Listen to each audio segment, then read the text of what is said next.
I love you.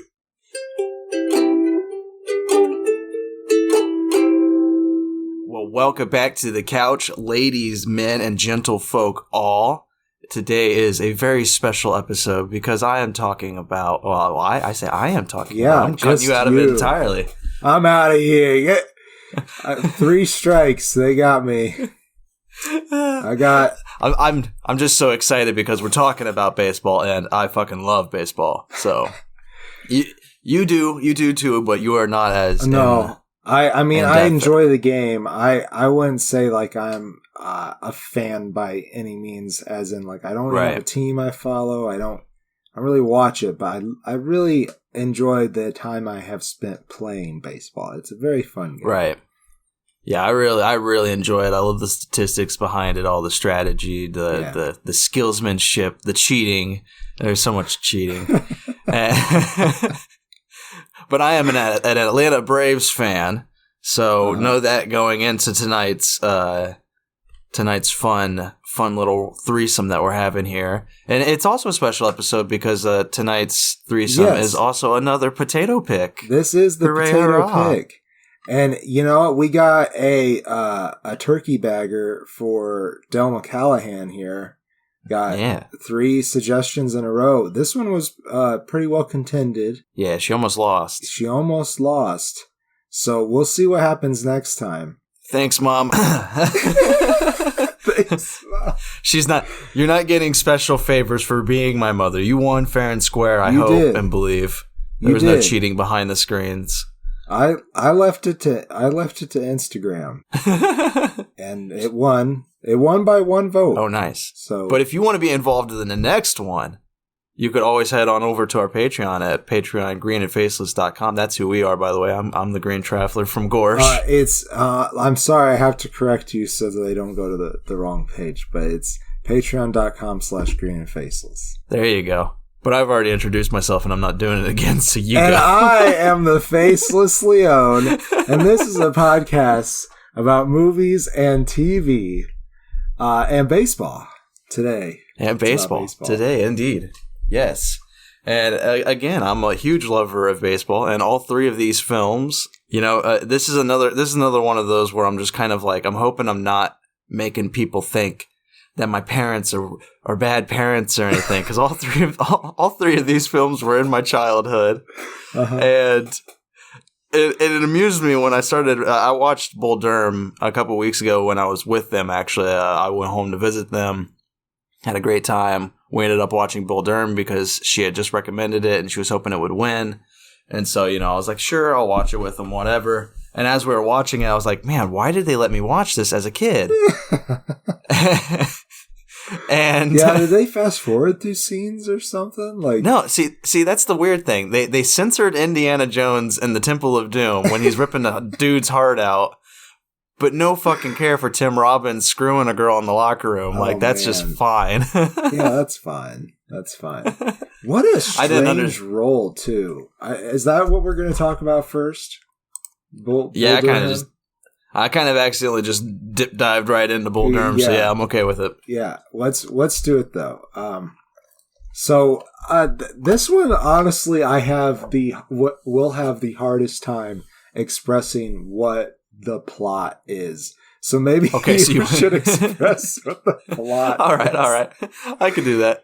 So there are 3 main characters, really. There's Tim Robbins, a very young Tim Robbins, in my opinion. This movie came out in 1988. It's directed by Ron Shelton. But yeah, Tim Robbins, really young. There's Susan Sarandon and Kevin Costner. And Kevin Costner looks super fucking young, but he's playing somebody who's supposed to be washed out. Yeah, and I mean, I don't know. In my opinion, he kind of looks a little older in this movie too. Like, I know he's not, but older than Tim Robbins. But I mean, he pulls off kicking. Yeah, he looks about the same, just a little older. You also have to realize, though, in baseball, 35 to 40 years old is old. Yes. Like, you're approaching the end of your career at those years. So I think that's how old Kevin Costner around then was. Like, for an actor, you're nowhere near approaching the end of your career. But baseballers, you kind of hitting your physical peak around there and running out of steam. You run your body down when you do it on the professional level, because you're doing it so many times in a year. And right. And baseball is like the longest of most of the extreme sports that I say extreme sports. Most of the big major sports that Americans anyways watch, baseball is like the longest season because it's 162 games going from like April to October. And like, most, I guess like football is like three months or so, but that's like 12 games or 16 games or whatever. And like, I'm clearly not a fan of most other sports than baseball. That's the only one I pay attention to. I think that one reason why they might have more games or are able to have more games is that it is very much like, you're not being inactive while you're waiting for a play to happen, but you are there at the ready, and then it's a sprint, and then you go back at the ready. Other games, it's like football, for example, you're crushing into people, and that takes a lot of effort. And then basketball, it's back and forth the whole time. A lot of other sports are like that too. So yeah. But for a pitcher, though, which is Tim Robbins' character, Tim Robbins is a young pitcher. That shit just kills your arm. Like, you're throwing that shit as fast as you can. Like, the pitcher's the one who usually takes the most damage. And his catcher is, as we said, old approaching retired athlete Kevin Costner. And so Kevin Costner kind of comes in as like the mentor. The coach brings him on to help straighten the team out. They play for the what are the Durham Bulls. The movie's called Bull Durham, but the team is Durham Bulls, and they're a minor league team for the Tampa. They're no longer the Tampa Bay Devil Rays. I was about to say the Tampa Bay Devil Rays, but they're the Tampa Bay Rays now. Huh. The Christians got them to get rid of that devil out of there. Oh, okay. But where did these guys play? Like, where is Durham? North Carolina, I believe. North Carolina, and that feeds into Tampa. Well, yeah, the minor leagues, like, it's all like a business, so it's kind of just like pinpoints across the country. Wherever we can have a team. It's crapshoot. I don't know I don't understand the business. I just love the game. All right, I'll stop asking business questions about baseball. So, something I want to say about this movie is that I really felt like it took at least a long time for it to feel like the movie was about baseball.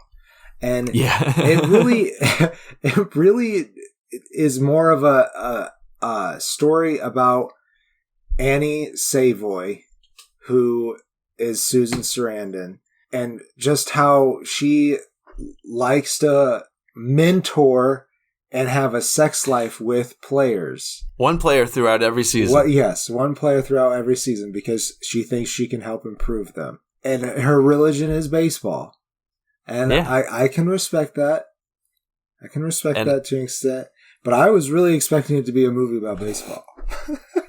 Well, I mean, yeah, it's kind of both. It's a movie about baseball and a movie about romance, and it manages to handle both of those and have a good comedic atmosphere that's just so loosey-goosey and like, lighthearted that it really just pulls off a really good movie. Like, even though there's some questionable things about the message behind it, it's like, it's a fun and fancy-free movie. I like it, though. You liked it. Well, I'm sorry. I didn't really like this movie so much, I don't think. Oh, man. But I don't know what it was necessarily. Maybe I didn't really get that many laughs out of it. The middle part, I was enjoying it because Ebby, Nuke, whatever, or Meat, whatever you want to call them, and Crash, they were starting to be friendly towards each other, and I was like, oh yeah, we never compared actors to character names. Nuke is Nuke is Tim Robbins, and Crash is Kevin Costner. yeah, and Crash always calls Tim Meat because he really is just like a meathead. He is. Yeah. Well, he's young. He's like 20 years old. Yeah, but he still is like. He's that guy that will take anything as an insult and will want to fight you. And it's like, come on, guy. Oh, man. But, I feel like that's like kind of been bled out of our culture a little bit since this movie came out. But I'm sure I don't know, because I feel like being residents of a town that is located with a college campus, I can 100% tell you that 90% of the dudes on college campus are meatheads. That's fair. That's fair. They're most certainly not bled out of our culture. They're bled out of our circle that we keep. Oh, okay. I guess I'm just sheltered then. But he is definitely like that. He thinks with his lower head, not his actual head. Definitely. And I think Tim Robbins did a good job playing this character, but man, I do not like Abby. But like at some point, he's like, "Why don't you like me, Crash?" And at that point, I was like, "Oh, okay. Everybody wants somebody. Everybody wants to be liked." And and it's like, okay, I can acknowledge that. And then the story turns to him getting called up, and at that point, I was like, okay, so then what's?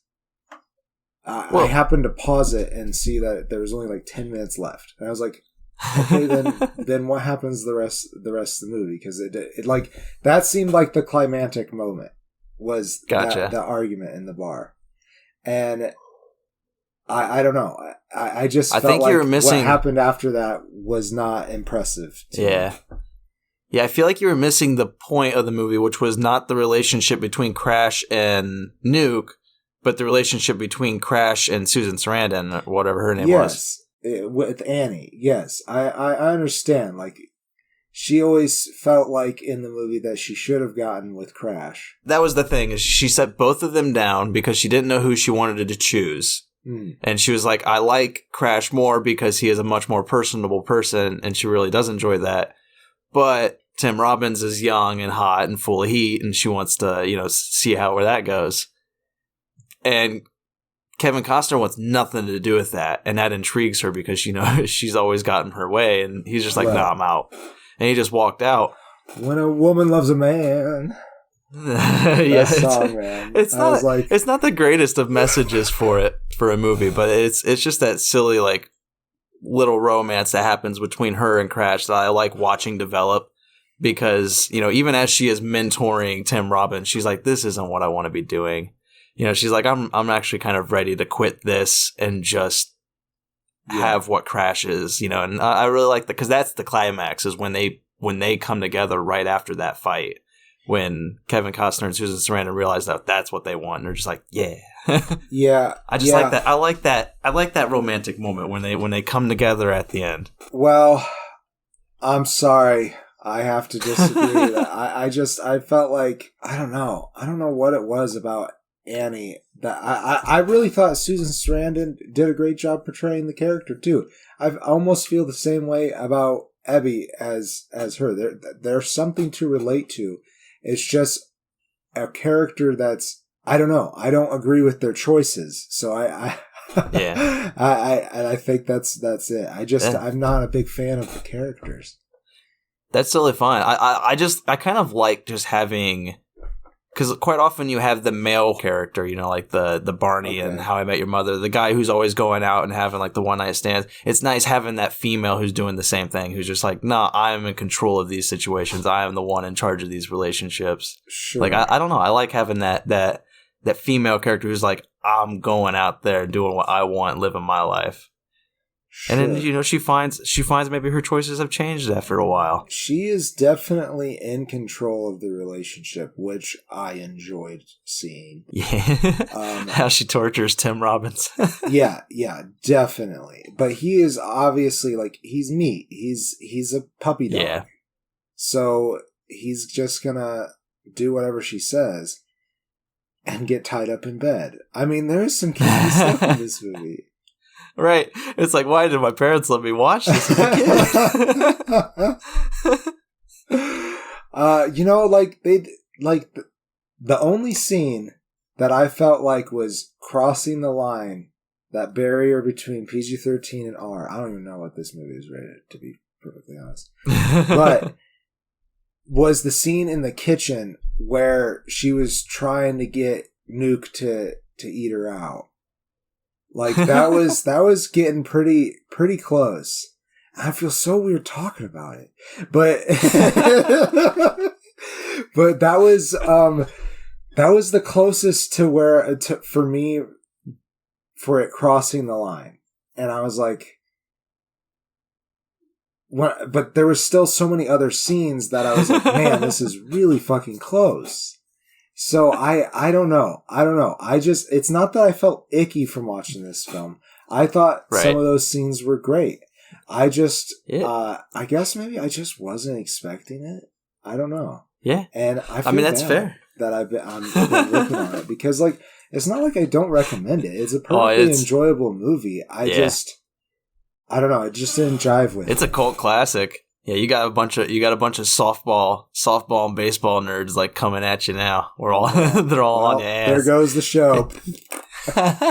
It's a steamy summer film. I'll just lead into my closing statement.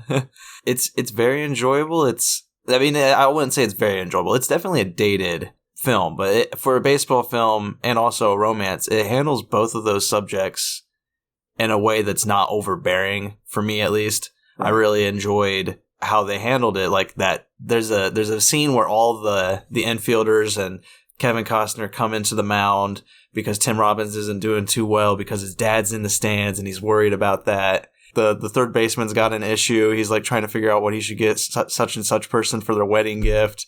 The first baseman's worried his baseball mitt's cursed. His cursed by his girlfriend. Yeah, there is some funny stuff with like the superstition of baseball. Yeah. I did like that stuff. The stuff that was about the superstitious stuff. Because all athletes are super superstitious. But especially in baseball. I've heard some crazy stories. Yeah. It's all about the stats, and when you watch the stats and you notice the dips and you find out what the bad luck were that caused the dips, it's like, oh, I cut my hair around then. Shit. All right, so you'll see a lot of pitchers who have long mullets because they won't cut their hair when they're having a good season. It's like that could ruin it. So it's ridiculous. And I just love that about this movie. And yeah, I don't mind the romance. I think the romance is enjoyable, but I do say it's not for everybody. Like I recognize that going in because it's a bit of a dated film in that regard. But I don't know. I think it's fun. It's worthwhile. Obviously, it's a cult classic, but I go up to 2.5 stars for it because it's a pleasing baseball flick. Yeah. If you like baseball, you like a romance, this is it. Yeah. I can agree with everything you said. I know I ribbed on it, but just because it didn't jive with me doesn't mean that I don't think it's a full-faced movie, because it is a full-faced movie. Very competent. I felt just a little disappointed in the ending, I guess. I don't know. I was hoping for more. Because, I wasn't jiving with it at first, and then the middle part started building up for me, and I was digging it. And then, I don't know. I felt like there was a way to tell the story that they were going for with Ebby and Crash, and also tell the story with Crash and Annie. I've just seen love triangle stories play out better. I guess is right. It. Yeah, this one's very loose with it. Yeah, very loose with its triangle, for sure. And I think it's mainly because it's not really a triangle because like two of the nodes just don't care about each other. It's just sex. Right. Yeah, sex in the game. Yeah. and there's obviously some chemistry between Crash and Annie. So I don't know. For some reason, it just was not my jam. But it does not mean it's not a bad movie. That it is a bad movie, rather. I get it, man. Yeah. So from there, do we move on to the other Kevin Costner film or The Odd Man Out? No, let's go to the other Kevin Costner game. I say game. For love of the game. I got every pint of Mountain Dew they got. I'm going to give you a Mountain Dew. Welcome back. We went to concessions. Hey-hoo. I got me a box of Cracker Jacks. Which is seen in this movie. I got myself a $5 bottle of water. It is in For Love of the Game where they isn't it? Yeah, I think it is Kelly Preston's character who comes down like she's walking into the game with a box of Cracker Jacks, right? Isn't it this movie, or is that Major League? It is this movie. I think so. I think it is. There's one movie, I can't remember which one it is either, but the person who's like selling the Cracker Jacks just sets the thing down and just watches. Oh, it is this game. It's definitely this one because it's the ninth inning. Yeah, because God, it's so funny. I've never actually had Cracker Jacks. I've been in so many baseball games and like, oh man, never Cracker Jacks. Pretty good. Nope, never had them. Well, such a like mainstream sport or snack for the sport, and I've never even tried it. Oh my goodness, it's weird. Well, you're gonna have to sometime. Well, I'm vaccinated. I'm going back to games someday. Maybe next year. I don't know if I'm going to be able to go back some Cracker Jacks, and you know the toys nowadays probably aren't great. They're probably made out of paper, but you know, my dad always made sure he didn't make sure we got Cracker Jacks, but he would always. No, it wasn't my dad. It was my great uncle Jack. Whenever he would come visit my grandma, he'd bring us Cracker Jacks. Oh, nice. Yeah. Yeah, that's for the love of the game. That's and I say it. for the love of the game. That's what your Uncle Jack brought you. Your great Uncle Jack. For love of the game. But for me. But yeah, if you try to search the movie we're talking about, which surprisingly was a Sam Raimi movie. I did not realize. Did you see that? No, it's directed by Sam Raimi. Wow. And I could see it when I was watching. Oh, man, I was rocked because they show his name at the very beginning where it's like they show the title. It's like, For Love of the Game. And it's like directed by Sam Raimi. I'm like, I paused the movie. I'm like, Sam Raimi? Like, this is the same, like, Spider-Man Sam Raimi? Like, come on now. And I, like, had to search it. Like, this movie came out in 1999. I think Spider-Man came out, like, 2001 or something like that. Like, wasn't it early 2000s? Right? So, yeah, you can see some of his style in here. Like, it's really weird. But yeah, if you try to search for this movie on the PlayStation Store or on Amazon or like whatever you're going to try to find a rent this movie with, it tried to autocorrect me because the movie's title is For Love of the Game. And all of the search engines I tried to search for this movie on were like, do you mean For the Love of the Game? And I'm like, nope. No. I wish I did, but I don't. Yeah, it was definitely messing with my brain. Like, I mean, is there another movie called For the Love of the Game? Because, like, no. Why couldn't it be? Maybe, you know what? Maybe they gave him the baseball and he signed it. And he forgot the. Probably, right? And they're like, well, we're rolling with it now. I mean, it is a little superfluous. You don't need it. No, For Love of the Game does work. It just looks and sounds silly to me. For Love of Game. Do you want to synopsize this one? Yeah, I sure can do that one. This one, even though it was told non-linearly, made more sense to me. So, Kevin Costner playing Billy Chapel for I have forgotten the team that they're on. Detroit Tigers. The Tigers. He is pretty famous, one of the best. He has been recovering from an injury, and in the meantime, he has had a relationship with Jane Aubrey, played by Kelly Preston. When we first meet her character, it's at the end of their relationship, and they pepper in their relationship as it goes on. That's what I'll say is how this movie's structured. Well, yeah, I would say that it's set up around Billy Chapel's last game because he's at the end of his career. He has to make a choice. Do I want to retire or do I he's having a mediocre season after his injury. Right. He's not been the greatest pitcher. So the Tigers are like, we have to let you go if we want to keep doing good for this season. Right. And so everything is structured around that final game. You know, we have flashbacks to his relationship with Kelly Preston and how it develops. Throughout the innings, and, you know, throughout the build up to the game, throughout the endings of the game. But I will say, because it is a drawing feature for baseball fans, this is about a perfect game.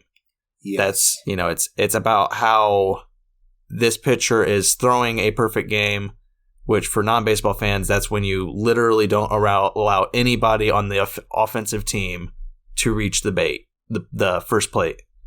You don't walk anybody, you don't hit anybody, you don't nobody gets a hit. And then also you have to win the game, so your team has to score at least once. Yeah, exactly. It's a really interesting setup because it's about how your thought process, what you're thinking about can affect your game. And a lot of people think it is about shutting everything out. But this movie kind of makes it seem like it's about letting a lot of that in. It's opening yourself up to a lot of what brought you there. And it's really interesting. I really enjoy how this movie looks at a relationship and at the game.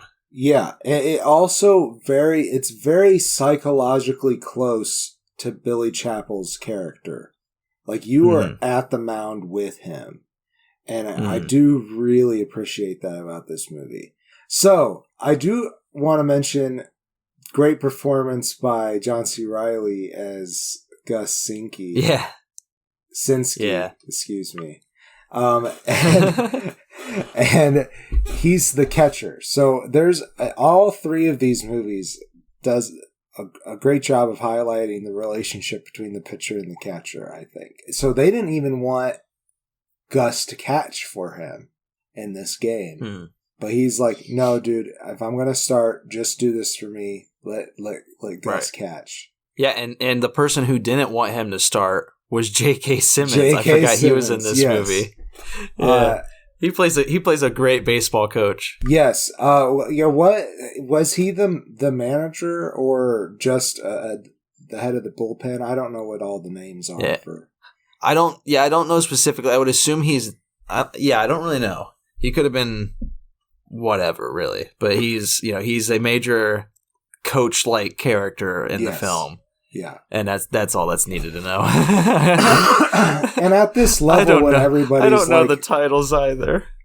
At this level when everybody's an adult who has been involved in this game for their entire life, it seems to me that the manager, though he demands respect from the team, he does get to treat the players as people. Like they are the people he works with. He can go to a barbecue with them and hang out. Well, I mean, that's also the beauty of the sport too. Is like you definitely have your teams that hate each other, right? But then there's some teams that, like, when you watch the game, like one team's first baseman will get on base and the defensive first baseman will be there and they'll just be chatting like, hey, how's your family doing? Like, they're just talking because they're all friends. Like, a lot of them know each other because they all see each other throughout the year. And, that's the beauty of the sport. They're all friendly. It's just a friendly sport until they fight and throw fists. until they call the ump a cocksucker. That was in Bull Durham, though. Was that the one that... Okay, so Susan Sarandon narrated in Bull Durham, and that was kind of fun. I did love her monologues. Every one of them. Yeah, she's got a great narrating voice. And she does have a great voice for it. But this movie was not narrated. It was Major League that was narrated. So I guess I'll talk maybe more about it then if I remember it, but probably not. We're talking about this game. For love of game. All the gushing aside, there are some things I really just don't like about this, and it just feels very emotionless at times. It is a 2-hour and 20-minute film. It's a long one. This is another baseball romance. Hour and a half to an hour 45 at best. There's so much of this where it's just like dead airspace where I'm just like, I don't really care. Like, Kevin Costner's love interest, Kelly Preston, is a single mom. Beautiful, beautiful feature of this movie. I really like it. Yeah.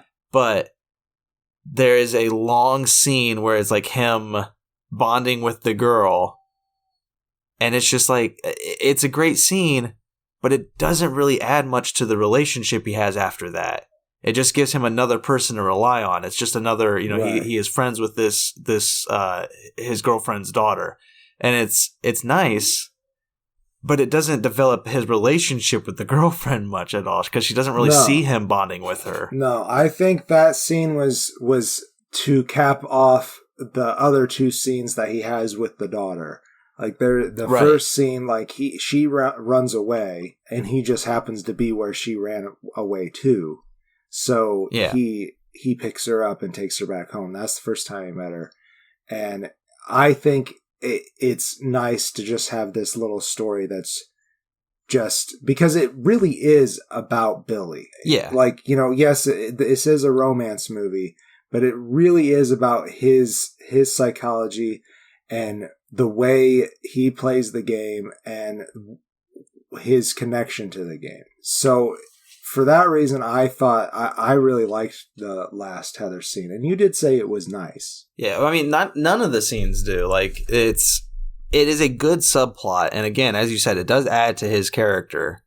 But I want it to add to his relationship because their relationship is so skittish at times and so on the edge where it's like it's not going to work out. I do love how they both think on their relationship during that game. Because they cut to her at the airport and, where she has to make the decision, do I get on the plane or do I watch the game? It's like, it's that beautiful little romantic decision. And like, there's so many good scenes like that, but it's elongated. It's stretched out so much. We add the subplot of the daughter, which again, I do like it, but make it connect to the romance. Make it connect to the girlfriend and, to the mom. And like, I don't know. It would just add more to it and make it a little more cohesive. And I wouldn't have minded the 2 hours and 20 minutes. Right. But when you find out that she's a mother and she has a runaway daughter, it's kind of out of the blue. And I'm like, oh, it is. That's right. Like, she is a mom. I think that's it right. was for Billy too. And I thought that they would make more of a deal of that, but they did not. Maybe that's just the kind of good guy that Billy is. Like I said, it really is about what Billy thinks at the mound. But another unnecessary thing, another unnecessary scene, in my opinion, even though they mentioned his injury and all that whole injury and his recovery and like going to the hospital, it's kind of hilarious. Like, I know you're supposed to feel sad, but I was kind of laughing during it a little bit. And it just feels very unnecessary again, because it's just like, he's already in his 40s and he's a pitcher. Like, you don't have to have him chop off his finger. Well, he doesn't chop off his finger, but you don't have to have him have like a woodworking injury like that. He could just have Tommy John surgery, which is something every fucking pitcher goes through pretty much, right. Like when you get old. I don't know. They didn't build up him being a woodworker at all. It just kind of feels out of the blue that he's just working on wood. Right, sure. And then, I think he was probably go to just the hospital. Doing a quick repair around the house. Thought he could do it. What it feels like is, oh crap, we did say that he had an injury. Huh. Yeah, what's the injury? He can cut his hand. He can cut his hand. That's fine. Like, it just kind of felt like a shoehorn to like be like, oh right, he has to be going out. He has to have a downfall somewhere along the line. Right. I gotta say, I wasn't a big fan of the scene where he blows up on her. Like, I don't know. Right. Just like, I'm just very happy that it seems like at least the films we have been watching are going around that, like, oh, I'm mad and I'm a man, so I'm going to throw some shit.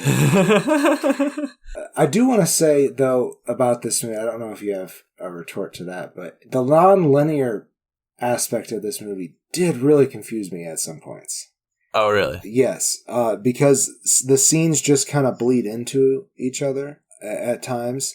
To make it a good movie, the flashback scenes are connected to what he's thinking about in the present moment of the game. Right. But because of that, it makes it feel like it's the same day. And this might just be before I knew what they were doing that with the nonlinear storyline. I was like, oh, now they're in the past. And it just tripped me up towards the beginning. But after I realized how this movie was playing out and that they weren't going to leave that one game that's in the present, that's going to be the whole movie, then I wasn't confused. I don't know what they could have done to make it a little less confusing besides like a title card that said the date or something. But I feel like it would lose a little bit of that psychological feel. Yeah, I'm happy that it doesn't have that, but I can understand that it can be confusing because I don't know, I watched the Flash TV show, the CW show. Like, I've stopped watching it since like season 6 or whatever. Sure. But yeah, whenever you bring in time travel, even if it's just a flashback, like whenever you do that, it's gonna throw somebody. And no, I don't think anybody's done it better than Lost. And the reason Lost can do it is because every time there was a flashback, they led into it with that sound effect. There was that low rumble, the and it they goes could have done flashback. Something like that too. Yeah, but that's the only reason Lost was able to get away with it. That's why Lost's flashbacks are perfect, is because they introduced them, and then they introduced when we were going out of the flashback and back into the modern time with the exact same sound effect. So. Yeah. If they had done that with the flashbacks, maybe there would have maybe he looks into the lights or something and gets blinded, and we have a whiteout to a flashback. But that might get a little annoying after a while. But yeah, I'm with you. It can definitely be a bit of a throw. If you're getting deep into the moment for a hot second, but after that, I got into the movie. I really enjoyed watching it. And this one seemed like it was more about baseball to me than Bull Durham. Yeah, it definitely is. And for that, I do like it more than Bull Durham. I respect Bull Durham's cult following because so many people love it, and I understand why they love it. But it is a bit of an adventure to go into. Yeah, I'll say. Yeah. I mean, I feel like anytime you watch an older movie, you gotta expect that. Not that there was anything necessarily that upset me about that movie. There really wasn't. Susan, like we both said, Susan Sarandon's character was in control of the situation all the time. So, yeah. Well, anyways, let's do closing statements about For Love of the Game. For love of game. I enjoy it. I also give it 2.5 stars. It's not, I love a good romance, and this is nowhere near, in my opinion, a good romance. It's a decent romance. It's enjoyable. As a baseball movie, it's pretty darn good. I really enjoy. Yeah, I really enjoy it as a sports movie. I enjoy the perfect game kind of focus on something. There's that edge. Whenever you hear the crack of a bat, you're like, oh shit, is it over with? It's like, fuck, does he still have it? Is it a hit? And, I like that. And, seeing him interact with the teammates who help him keep the perfect game alive, those are great moments too. Flashbacks to his relationship with his fellow team members, even people who were traded. There's a sad, it's not bad, sad, it's bittersweet kind of relationship with a guy who was traded from the Tigers to the Yankees. And there's a lot of good moments. I like the setup of it. I do enjoy this movie. I don't think it is the best Kevin Costner baseball film. For whatever reason, my mom didn't suggest the best Kevin Costner baseball film. I was gonna wait until when we introduce the next movie. I was gonna be like, and now we're gonna listen to Not Filled with Dreams. Right. I was gonna. Yeah, I could let you dive into that more because your anger made me realize, because I didn't even think about it, because I don't know if anger is the right term, but it just was confusion, some kind of dissonance in my brain. When I looked up what these movies were about, because to be perfectly frank, I haven't watched a whole lot of sports movies in general. So I didn't really know these two movies. So when I looked them up and I saw they were Kevin Costner, and I was like, is he in Major League? And then he's not. And I'm like, then why not Field of Dreams? It just seems like the obvious choice. She'll probably blame it on me. She'll be like, you told me not to do Field of Dreams. Did you? No, I don't believe I did. I don't remember. I just remember Mom was like, what am I going to choose for the next potato pick? And she's looking around on the shelf, and I remember she chose Bull Durham and For Love of Game. And I remember my brother from out of the room was just like, Major League! And she was like, that's a good one. And yeah, so I don't Yeah, I'm blaming it on my brother. Hey, tossing him under the bus there. Too many layers for us. It can't just be all Kevin Costner baseball movies. I would have gotten bored, let's be honest. Like, I would have watched Field of Dreams first, and then I would have watched probably Bull Durham next, and then just been like, all right, I'll plod through For Love of a Game. Yeah. And I would have looked at For Love of a Game and saw it was 2 hours and 20 minutes and been like, fucking Christ. Like, that's my biggest hit. That's my biggest hit on this movie it is long and there's so much time where I'm just like, ugh. I really enjoyed it, honestly. I give it a full face. I really did like this movie. And I do recommend it. But it's also not the greatest movie in the world, I'll say that. But it's a pretty good baseball movie. And I'm still just like flipped out that Sam Raimi directed it. Like, it still surprises me. I see his style in the flashbacks. I think how he handled the flashbacks. I know it's based off a novel by Michael Shara or Sha'ara. It's Shaara. So I don't, double A situation. I don't know how we go about that. As all the potatoes know, asking me about names is the wrong idea. I know the novel has, I think, the same setup, but I don't know. That's where I saw Sam Raimi's style the most, was how he structured the storytelling. It felt very lively. Right. And that's what I'll say about that, I guess. That's what we'll say about that. Together. We're a team, Greg. Okay? Hell yeah. I didn't know if you had more to say. I didn't want to close on your words. Oh, well, I don't know. I think we definitely said everything that I wanted to say about this. Brian Cox is in this movie. He's the owner. Gary Wheeler. That's all I'll say. That's the last word about For Love of Game. For Love of Game. Oh! Daniel Day Kim is in it, too. From Lost. Yeah, he's the doctor, remember? For just 1 second. I remember seeing Kevin Costner. Him. Yeah, Kevin Costner cuts his hand and they take him to the hospital and he's the emergency doctor. He's like, can I help you? I'm just like, oh, why aren't you a bigger character? Why isn't he bigger today? He's amazing. Right. He is, but he's in Hawaii 5. Well, he was in Hawaii 5-0. Yeah, I don't know what he's in now. If only Hawaii 5-0, the relaunch, the re-Hawaiianing took off. Yeah, well, I mean, I think it did 5 or 6 seasons. Like, it did pretty well. It didn't. Yeah, it didn't intrigue us, man. Like, all right, I'll do it for the faceless pitch. All right, that's a good idea. Speaking of pitchers. We've been speaking of pitchers forever. We've been speaking of pitchers the whole time. Ricky Vaughn.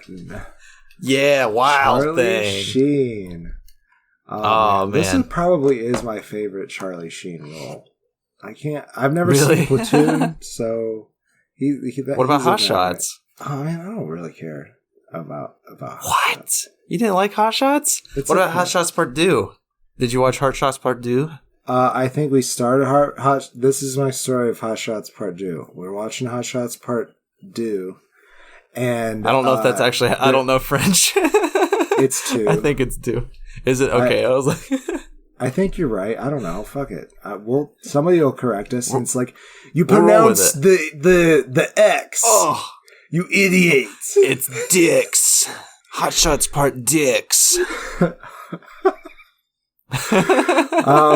But I remember watching it on like cable or something, and there's this scene at a bar or something, and it's not even a burlesque show. She's just singing, but all the guys are like, ooh, and my stepmom got mad and turned it off. So that's my experience with that movie. They are very tasteless films. Yes.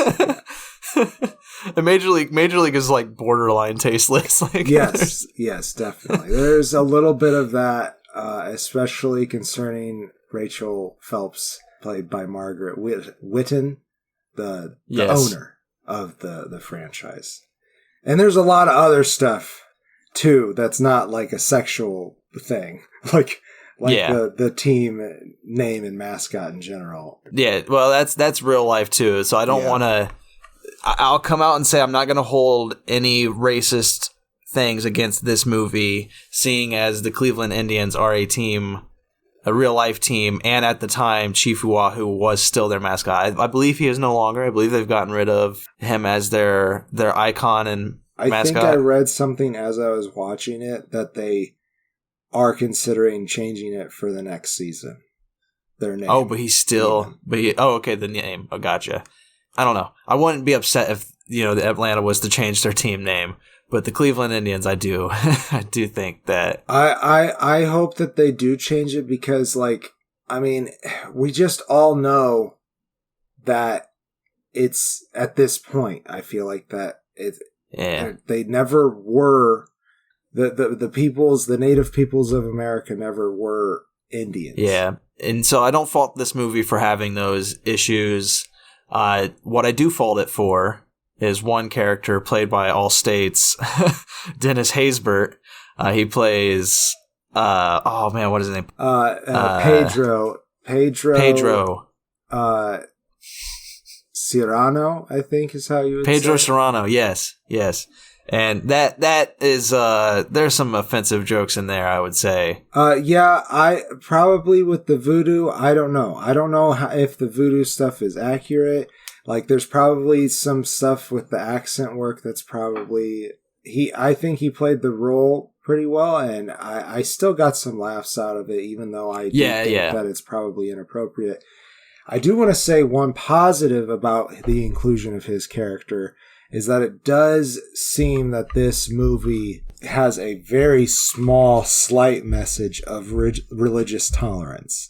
Because the at least for me, the manager is such a positive character, even though he's a little gross. I can't remember. I think it's Lou Brown is the character's name. There's this other character, one of the other pitchers, who is constantly getting on Pedro for practicing his religion in the locker room because he's a Christian. And he comes in and says, knock that shit off. And you... don't start a holy roar in the locker room. And I'm like, okay, all right. I like that they did that because I thought it was going to become them bullying Pedro for practicing because that would be even worse than the characterized practice of a different religion. Yeah, that is one beautiful thing about Major League is they understand that one of the great things about baseball is diversity. Yeah. There's a lot of it in baseball. And so...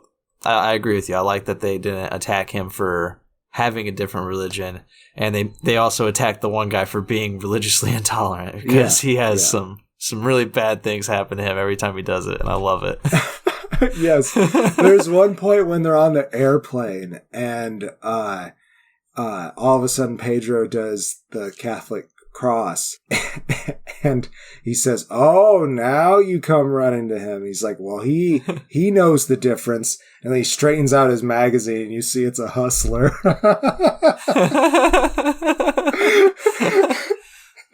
This movie is pretty goofy and and it's great to have movies like that. I guess I don't have a negative spin on that. There's just, there are some things in this movie, because it's dated, that feel wrong. But it is very diverse positive, as you said. And I appreciate that. My favorite character is Willie Mays Hayes. That's the best shit. Oh, yeah. Yeah, Wesley Snipes as Willie Mays Hayes is fucking great. I love him. So funny, man. And he has to prove himself, too, because they're all like, this guy, we're going to toss him out. Day one, they just kick him out.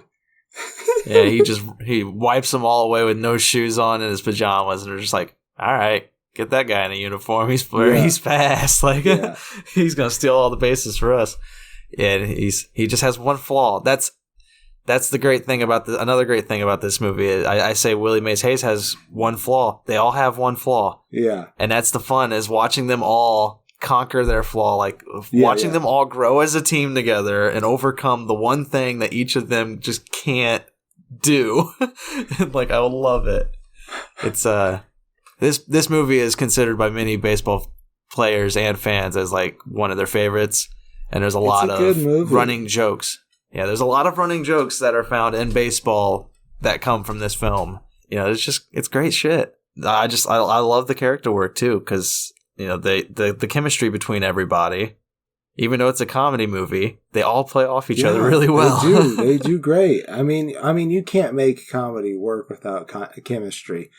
There's so many shows I've watched that they think that they're funny, but the characters don't seem like they like each other, so it's not fun at all. Like, and it's not like, so you can have characters hate each other in a show, but if the actors don't like each other, I don't know. Sometimes it works if they're good actors, but if they're not getting along on set, you can usually tell, and it's not funny. So, right. I don't think we ever actually talked the plot of this one. So, I mentioned Rachel Phelps. She inherits the ownership of this team. Yeah. And she decides that she'd really like to move to Miami, but she's kind of shackled to this team now. So she wants something to happen so that she can move the team to Miami. But she has a contract with the city. So she decides that she wants to try to make the worst professional Major League Baseball team that she possibly can.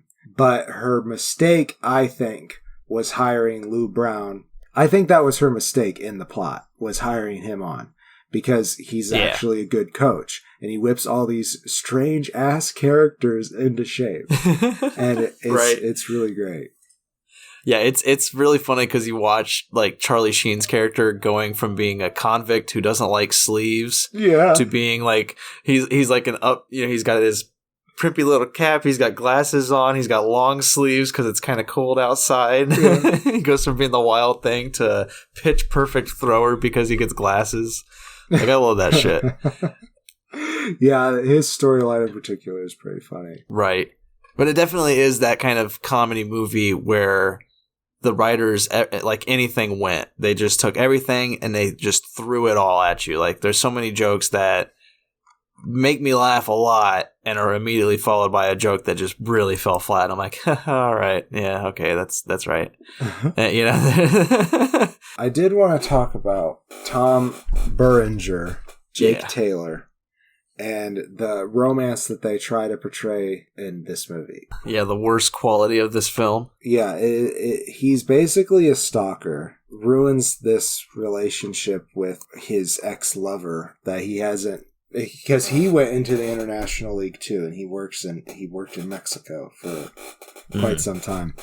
And then he comes back and expects that she just will come right back. It's really gross. And he like breaks into her house like at least 3 times. Plus, when they were together, when they had a strong relationship and he was playing the major leagues, he cheated on her many times, apparently. Many times. It's implied that he, wherever he went, he was basically cheating on her, which is also implied in other relationships in this movie. It's a very common theme among major league relationships, according to Major League. Well, it is that like rock star thing. Yeah. They are millionaires. Everybody knows me. It's so easy. It's like they're throwing it at me. How can I say no?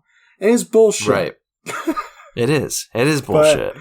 But anyhow, I don't like their relationship at all. I think they could have just left that out of the movie and it would have been fine.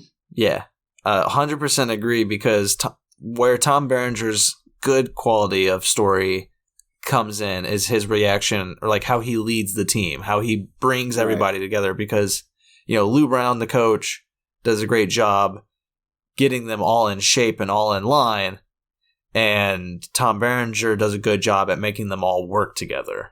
Right. And that's great. If they had just focused on that as his developing character moments, that'd have been fine. But they decided that his development's going to come through his romantic interest, which involves destroying a great relationship that she's gotten with a man who really does like her and is willing to be with her. Yeah. I mean, he was an asshole too, but he was an asshole to a guy who cheated on her in her past. Yes, like, that's true. You're right. If we were to put it in his perspective, if the movie was from his perspective, he's not an asshole. He's just... Yeah, because like let's say if your wife had an ex-boyfriend who cheated on her many times and he comes over and your wife's like, I just want to be like friends with him, you would try to be kind, but at the same time, you're not going to give that guy a motherfucking inch because you're like, you mistreated the person I fucking love. You're right. You're right. Yeah. But since we only see it from Jake's perspective, it looks like he wants to have a dick contest, you know? Yeah. But, God, Jake, you shouldn't have done it. You shouldn't have done all that stalking and all that breaking and entering. Yeah. You shouldn't have done that it. That shit's creepy. Yeah, he really follows is. her at one point, too. He's like, he sees her in the stands. He's like, yeah, I chased you home. Okay. in like their promotional baseball mobile, though. Well, that part was pretty funny. I was like, he's going to go stalk her again? And yeah, take the bullpen car. It's ridiculous. Well, are you ready? Yeah, I'm ready and willing. Just as the other two, I give it 2.5 stars. Man, no 3 strikes for any of them. No, yeah, they're all decent films. Like this one, as we've mentioned, I had issues with it. There are some jokes that fall flat, and Tom Berenger's character, I really just do not like anything about his story except for the fact that he helps the team come together. Right. But I like Willie Mays Hayes and I like Charlie Sheen. Definitely. I don't know why I did that way. Wesley Snipes and Wild Thing, you know. But another great aspect that we didn't even talk about was Bob Wecker as the commentator. Yeah. He's constantly drinking up there. Constantly drinking. And like, you know, one of the jokes my brother and I love is when you first get Wild Thing, he's like, well, Wild Thing has thrown ball number 4. There's ball number 8. Ball number 12. Just constantly just missing the plate. Not doing a great thing at all. I just love that shit. There's some good jokes and great cast. Like, so many people that I just was not expecting. Like, I forgot Wesley Snipes was in it. Forgot Dennis Haysbert was in it. Like, the only person I remembered was Charlie Sheen. And, like, I didn't even remember Tom Berenger was in it. The director also, David S. Ward, did Down Periscope, which I think I showed you. Yeah. And, like... Is that the one with Kelsey Grammer in it? Yeah, I like that one. That's funny. Okay, I couldn't remember if you liked it or not, because I think that was one of those where, like, it was a late night and we'd finished it and you were like, huh, okay. I think at the end I was like, huh, okay. But I thought there was some pretty funny bits in from start to finish. Right. I enjoy Kelsey Grammer. Growing up, I thought Frasier was pretty funny, but I could never get anybody to watch it with me. That's one of those comedies from my childhood, though, that I watched a lot of, and now that I rewatch, I'm just like, huh, it's not as funny. Oh, shit. Secret review of Frasier. Major League. I'm with you. I still give it a full face. I would just say be wary of some of the age stuff in it, you know? But I think if you like the humor of that era, it's a good one to throw in there. There's definitely movies that I'm like that have the same humor, but cross the line too much that I'm like, I won't recommend. So it's a full face movie. I enjoy it. I recommend it. There's just things. Yeah. You're going to have anything. You're going to have that with any movie that came before 2010, even the ones after. So especially that late 80s, early 90s time period. Oh yeah. Yeah, definitely. Well, so who wins? Who takes home the pennant? It's really fucking hard because, like, I appreciate Bull Durham. I like it because that's the one I've probably seen the most and the one I would probably return to the most. Okay. But in regards to, like, enjoying the movie more, even though it's 2 hours and fucking 20 minutes for love of game, like, I gotta give it to that one. Yeah, I don't like it. I don't like it that much, and it was like all three of these are kind of tied to me. Like, they're all pretty level. But that one is the better baseball game and a more intriguing romance. Yeah. And, you know, I wasn't like too over the moon about Kevin Costner's acting in that one. I think he's a better actor in Bull Durham than he is in For Love of Game. I can agree with that. But he's not bad. It's not like he's bad. Yeah, he's not bad. He just doesn't seem like really into the movie. It kind of just seems like he was like, you really want me to be in another baseball movie? Again? Right, I guess. Oh, gosh. I can't fucking get another do it, role like, to save my life. Yeah, just to fucking throw the fucking ball again, I guess. All right, let's do it. You know, it's good. It's just, yeah. I don't know. I don't want to choose it, but I couldn't choose the other two. I'm with you. It's not that I didn't want to choose this movie. I honestly think that I did have the most enjoyment out of this movie. Like, I think it had the most cinematic impact for me too. But I do agree that his acting was more on point in Bull Durham. I just didn't like the plot of the movie. Right. So I'm going to give it to this one. I think the comedy's still great in Major League. There's this, for love of the game, really it does not have a lot of humor in it. The other ones do have more humor. But I still give it to this one. Sam Raimi did a great job. He made a good baseball movie that only confused me a little. Right. But I don't recommend Sam Raimi to go back to the sports genre. Yeah. Like, yeah, keep doing horror and action. Yeah. Like, I'm enjoying that shit. I'm digging that. For sure. Just you did a good job. You had a little foray into this like weird little niche audience, but yeah. Mom, why didn't you choose? Why didn't you? Oh shit!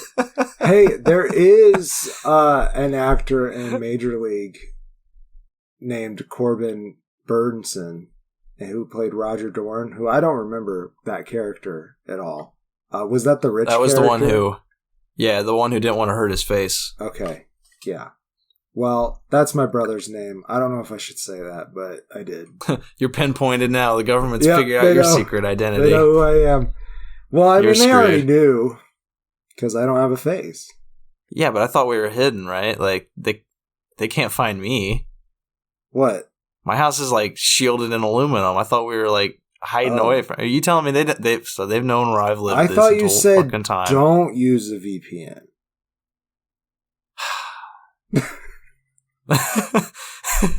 God damn it. Now I gotta move again. I thought I was safe. So that's our show, I think. Yeah, I've been the Green Traveler from Gorsh. And I am the Faceless Leon. I want to give a special thank you for our potatoes, especially our potatoes who have joined us on Patreon. Indeed. We love you guys so much. We want to keep on doing this for you. And you recommend it, we'll vote on it. We'll make an episode. It's as easy as that. And I think when this one comes out, it's day one of the new choices. So you can go out to the Patreon, to our Patreon page, subscribe, and you should be able to vote for the next threesome we do for August. Hell yeah! I believe this is coming out July 1st, I believe. So day one of voting has started. Everybody, Get out there and vote for the next exciting threesome. Hell yeah! So to do that, you go to patreon.com/green and faceless. We got tiers starting at $2. Going up higher if you think we deserve it, or if you think you deserve a t-shirt with our logo on it, or even a mug if you want to be part of the Couch Kartoffeln, which are just couch potatoes. It's not scary, I promise. I've been the Faceless Leon. We've already done that. Oh, we did? Safe travels, and good night.